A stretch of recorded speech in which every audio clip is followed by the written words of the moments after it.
अर्थात किसी न किसी कारण से पीड़ित होते हैं, इसीलिए इन कार्यों को नहीं करना चाहिए। अत्यंत तेजस्वी हो तो उसके मुंडन संस्कार भी खरमास में न करें। खर का मतलब होता है दुष्ट और माह का मतलब होता है महीना, इसे दुष्ट माह भी कहा जाता है।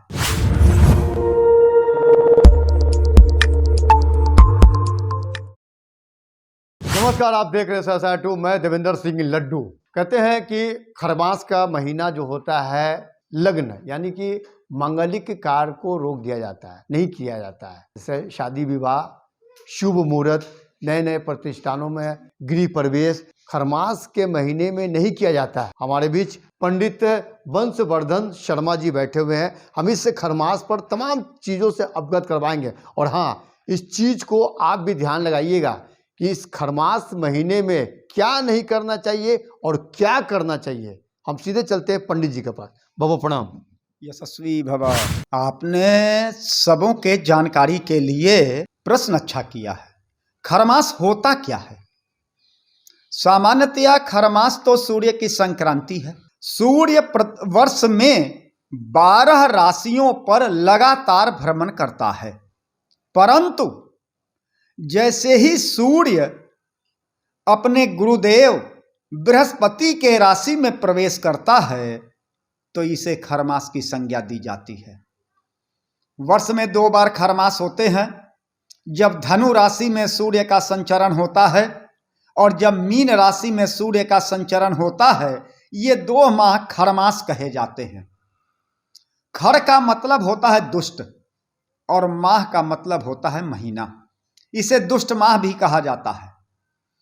एक सामान्य प्रक्रिया तो यह है, सूर्य के गुरुदेव बृहस्पति हैं और जैसे ही बृहस्पति के राशि में सूर्य का संचरण होता है तो सूर्य की गति धीमी हो जाती है, सूर्य का तेज समाप्त हो जाता है। समाप्त तो नहीं कह पाएंगे, कम हो जाता है, क्योंकि समाप्त होना तो सृष्टि के समापन का द्योतक है। सूर्य की शक्ति कमजोर हो जाती है, क्षीण हो जाती है। और जब सूर्य की शक्ति क्षीण हो जाती है, इस 1 माह में जब धनु में सूर्य का संचरण होता है और दूसरा माह वह जब मीन में सूर्य का संचरण होता है, इन 2 माह में सूर्य अपने गुरुदेव की सेवा में लगे होते हैं। और जब गुरुदेव की सेवा में लगे होते हैं तो गुरुदेव भी, बृहस्पति भी सामान्य जन से थोड़े नातों को कम करके अपने शिष्य पर ज्यादा ध्यान देने लगते हैं।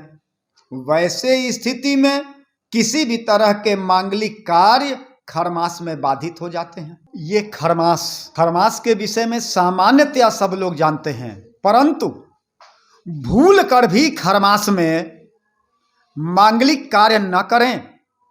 बहुत अधिक आवश्यकता होने के बाद भी खरमास में छेका एंगेजमेंट न करें।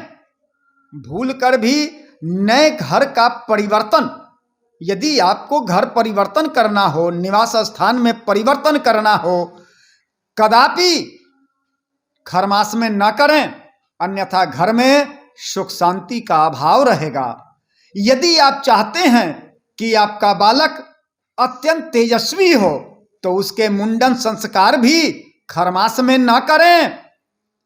और नामकरण इत्यादि जो संस्कार होते हैं, कर्णवेध, सनातन की मान्यताओं के अनुसार जो संस्कार होते हैं, इसे कदापि भूल कर भी खरमास में न करें। अन्यथा जिस शुभ कार्य के लिए, जिस शुभ उद्देश्य से आप कार्य कर रहे हैं, परिणाम सर्वदा विपरीत आएगा और आपके शुभ कार्यों के उत्तर सर्वथा गलत प्राप्त होंगे। बच्चों के भविष्य निरर्थक बर्बाद होंगे। इसीलिए इन कार्यों को कदापि भूल कर भी खरमास में न करें।